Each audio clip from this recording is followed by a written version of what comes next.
Super Interessante Coleções, o corpo humano.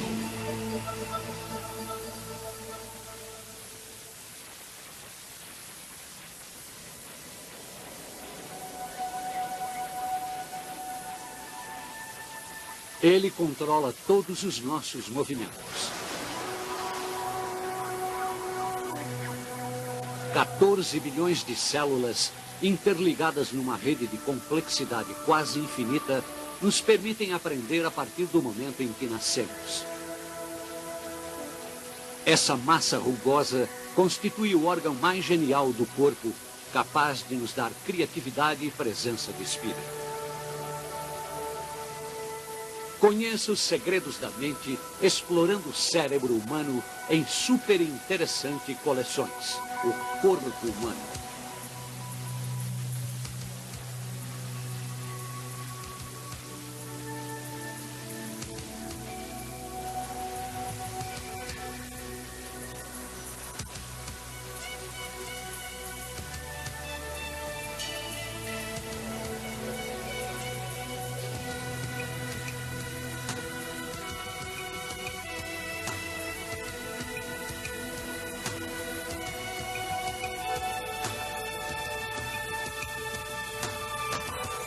O corpo humano, o cérebro.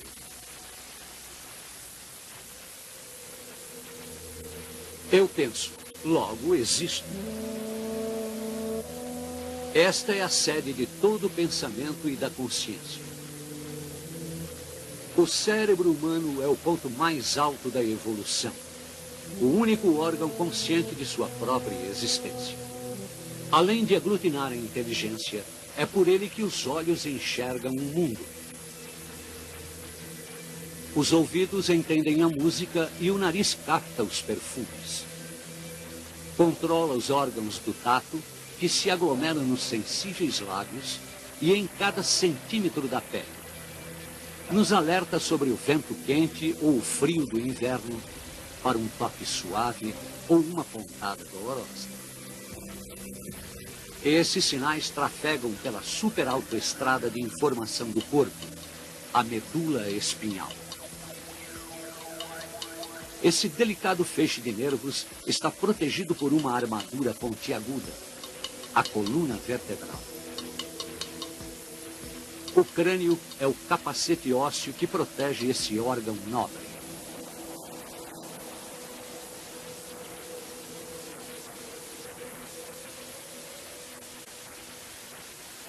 Brian e seus colegas podem sentir sua respiração. Podem também medir a pressão do sangue e ouvir as batidas de seus corações com a ajuda de instrumentos. A atividade incessante do cérebro não pode ser percebida assim tão facilmente. Pelo desenvolvimento desse órgão, conseguimos dominar o mundo.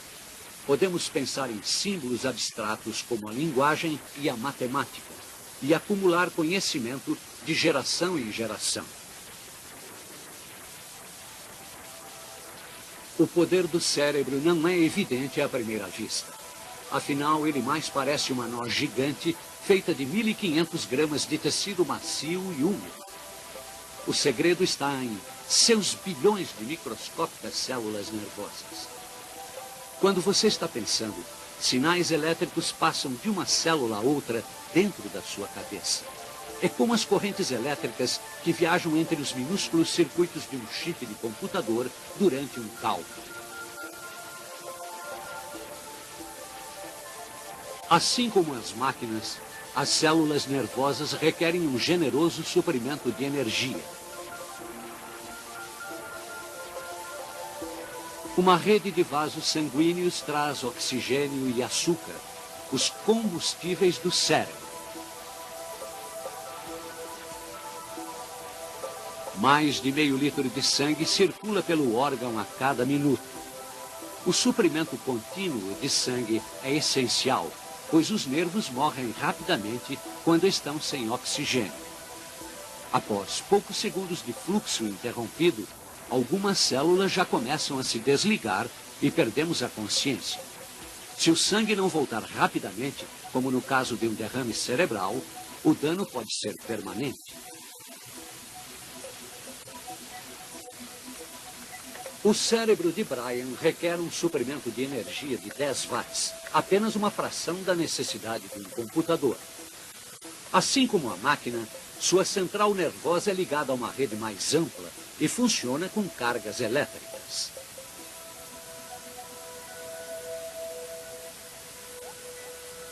Mas o circuito do cérebro é bem mais complexo. Há muitos hiatos que os sinais devem saltar, resultando em rotas alternativas.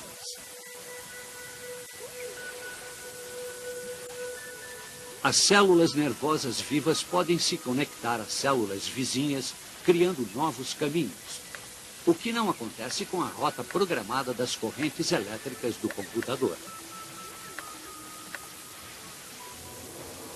O sistema nervoso é uma das primeiras partes que se formam no corpo. 3 semanas após a fecundação do óvulo, algumas células se desenvolvem, formando uma protuberância que se tornará o cérebro e a medula espinhal. Nos 2 meses seguintes, o sistema nervoso se desenvolve a uma velocidade surpreendente. Durante esse tempo, o cérebro produz cerca de 250 mil células nervosas por minuto. Essas células se movem pelos tecidos do corpo até seu destino final.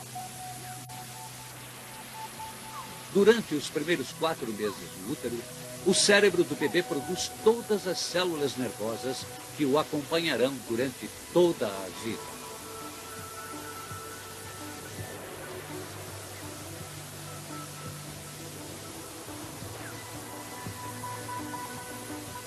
Ao mesmo tempo, começam a se formar os ossos, aqui destacados em vermelho. Eles protegem a vulnerável rede de nervos. O topo do crânio é feito de vários ossos separados, permitindo que o cérebro possa crescer em seu interior. 5 meses antes do nascimento, 14 bilhões de células cerebrais estão a postos. Ao nascer, no entanto, ainda faltam conexões vitais entre elas. O cérebro de um recém-nascido ainda tem um longo caminho até atingir seu completo potencial. A rede do cérebro só é moldada pela experiência à medida em que pais e professores transmitem milhares de anos de conhecimento acumulado. A rede de conexões em expansão faz o cérebro crescer rapidamente. Ele recebe impressões do mundo por meio dos olhos e ouvidos, das mãos e dos pés. E começa a coordenar o novo corpo. Pela repetição dos acertos, uma criança aprende a coordenação entre os olhos e as mãos, desenvolve a habilidade de se equilibrar sobre 2 pernas e aprende algo complicado como a linguagem. Com 2 anos, algumas crianças podem falar 2.000 palavras. Enquanto aprendemos, modificamos a estrutura do cérebro. Ele é composto por feixes de fibras nervosas que se aglomeram como um emaranhado de linhas telefônicas. A cada vez que repetimos uma ação ou uma palavra, a conexão que usamos se torna mais forte. Assim, a proporção em que adquirimos novos conhecimentos e habilidades, nós literalmente programamos o nosso cérebro. Esta programação torna os seres humanos extraordinariamente disponíveis para o aprendizado. Aí está uma das razões para o nosso sucesso como espécie. A programação ocorre na região frontal do cérebro. É lá que se processa o pensamento. O cérebro frontal alcançou sua complexidade máxima no ser humano após 500 milhões de anos de evolução. O cérebro de um dos nossos mais antigos ancestrais, o peixe, tem apenas uma pequena região frontal. A protuberância principal cuida da visão, o sentido mais importante do peixe. No processo da evolução, o cérebro frontal tornou-se cada vez maior, de anfíbio a mamífero, passando pelos répteis e pelos pássaros. Paralelamente ao tamanho cerebral, a inteligência das espécies também cresceu.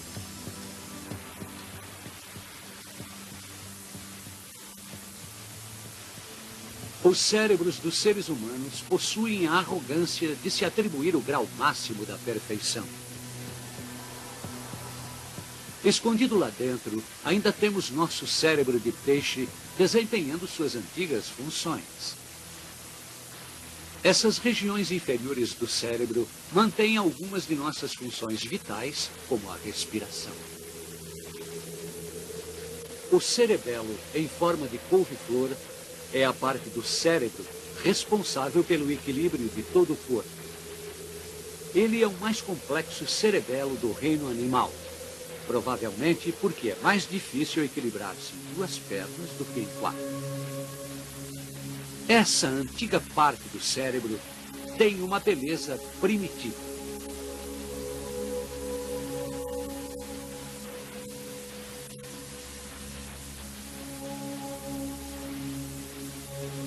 Sem esse órgão, você teria de se concentrar para ficar em pé e dar cada passo.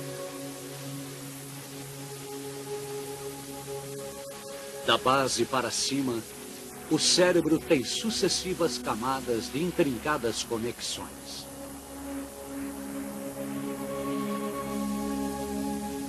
Nessas camadas se encontra tudo que nos torna diferentes dos outros animais. As emoções, as lembranças, ambições e os pensamentos.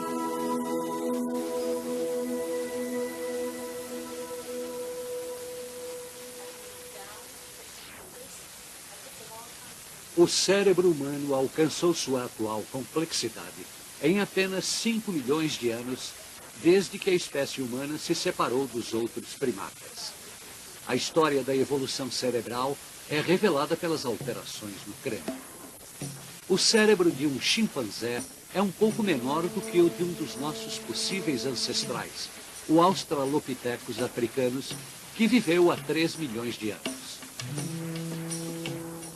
Um humano primitivo, de cérebro maior, surgiu há 2 milhões de anos e foi o primeiro com a capacidade de fazer ferramentas. Há 500 mil anos, este crânio humano abrigou um cérebro 2 vezes maior que o do Australopithecus. Trata-se do Homo erectus, que dominou o uso do fogo. O cérebro humano atingiu seu tamanho atual há 130 mil anos. Mas ele precisou de mais 100 milênios para chegar a uma capacidade mental semelhante à nossa. Uma criança que nascesse há 35 mil anos poderia desenvolver facilmente todas as habilidades necessárias para sobreviver em nossa sociedade atual. As características humanas que evoluíram naquela época, a linguagem e a curiosidade, ainda são as bases da sociedade de hoje. O número de células nervosas no cérebro aumentou muito nos últimos milhões de anos. O cérebro corria o risco de ficar maior do que o crânio, mas foi salvo por um artifício de geometria. As células que você usa para pensar ficam na superfície do cérebro, numa camada de apenas 4 milímetros de espessura, chamada córtex. A natureza recorreu a um truque para fazer com que uma grande superfície ocupasse um pequeno volume. O truque foi amassar o córtex com uma folha de papel. Se você pudesse esticar as dobras do seu córtex, ele ficaria do tamanho de uma fronha.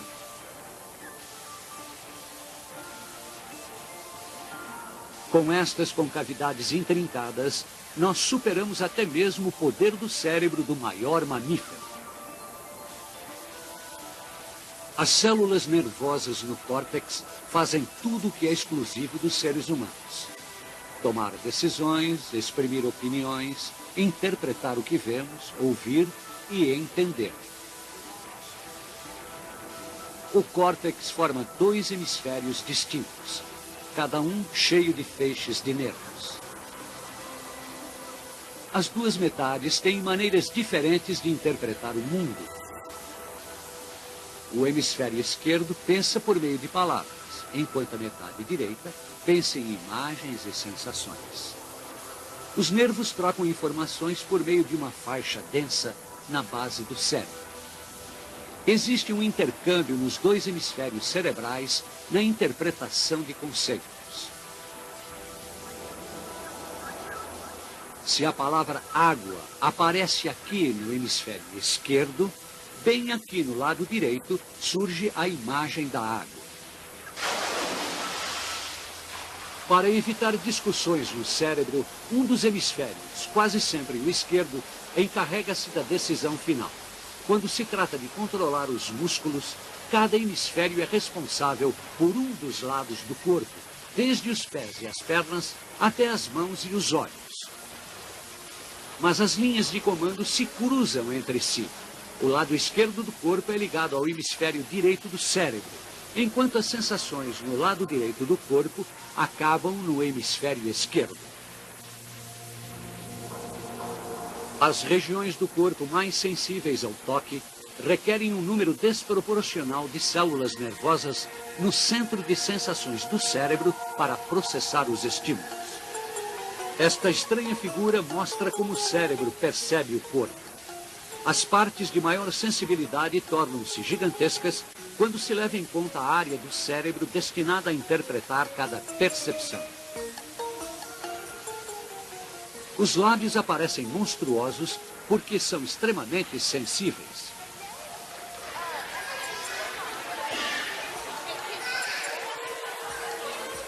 A criança usa os lábios instintivamente para explorar o mundo à sua volta. A bola estimula os nervos em seus lábios, enviando sinais a essa parte específica do cérebro. Uma região diferente do centro de sensações se ilumina quando se toca alguma coisa com o dedo indicador direito. A mão está repleta de terminações nervosas, possibilitando uma excelente sensibilidade. O polegar tem a maior região de correspondência no cérebro. Ele pode distinguir os detalhes mais sutis pelo toque. As costas inteiras estimulam menos células nervosas no córtex sensorial do que a palma da mão.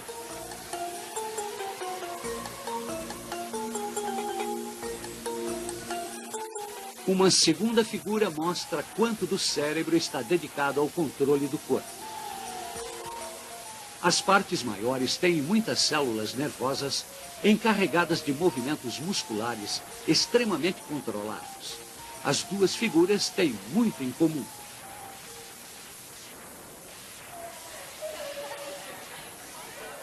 Desde o nascimento, nossos nervos captam sensações, mas é necessário tempo e paciência para o controle adequado de nossos músculos. Entre os primeiros a serem dominados estão os músculos faciais.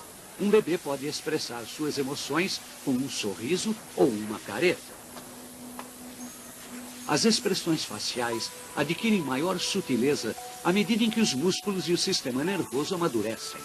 Os lábios requerem um controle apurado para transmitir discursos e emoções.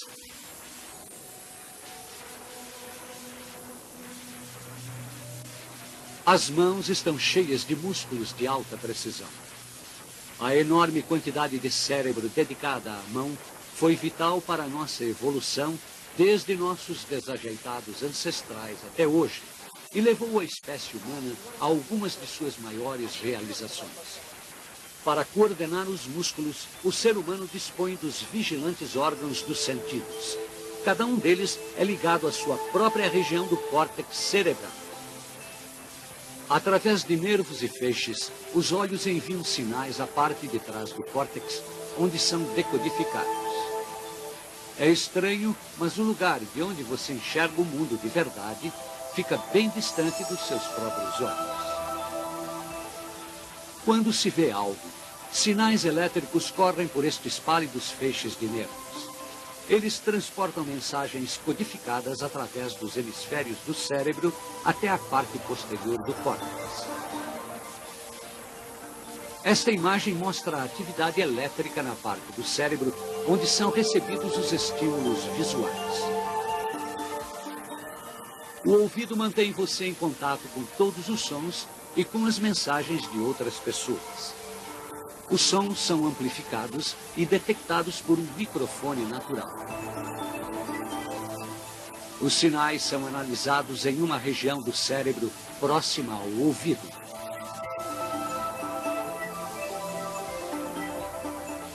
Certas moléculas invisíveis disparam sensores na parte de trás do nariz.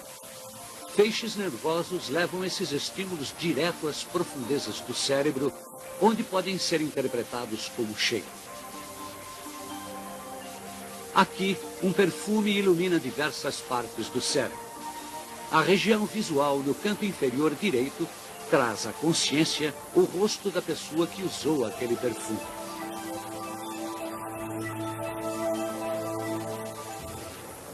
Os caminhos inconscientes que ligam nossas sensações ainda são pouco explorados. A ciência ainda não sabe como o córtex reúne suas reações dispersas para criar uma imagem do mundo à nossa volta. A maior parte das coisas que fazemos envolve quase todas as partes do cérebro. Mesmo algo tão aparentemente simples como responder a uma pergunta. Devemos ouvir as palavras, compreender seu significado, consultar a nossa memória e então expressar a resposta. A linguagem reforça caminhos específicos através do cérebro. Dessa maneira, ele molda a nossa forma de pensar.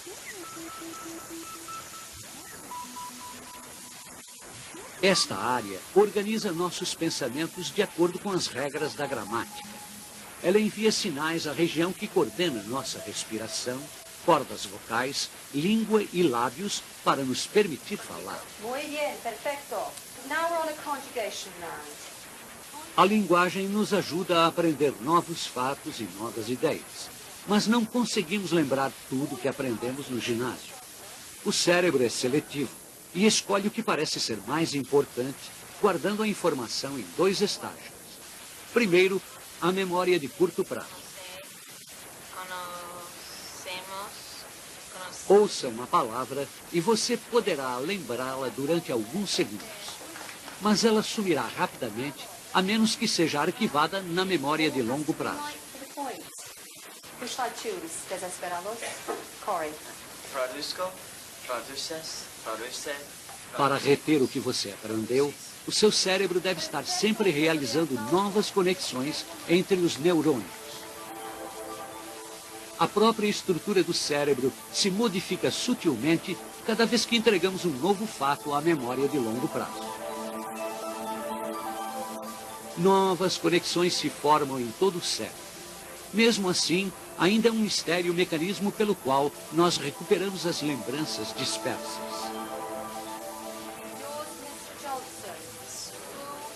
Com a repetição constante, as lembranças ganham raízes mais profundas. O cérebro ensina a si mesmo, repetindo palavras e fatos mentalmente. É extraordinário, mas essa técnica também funciona com as habilidades físicas.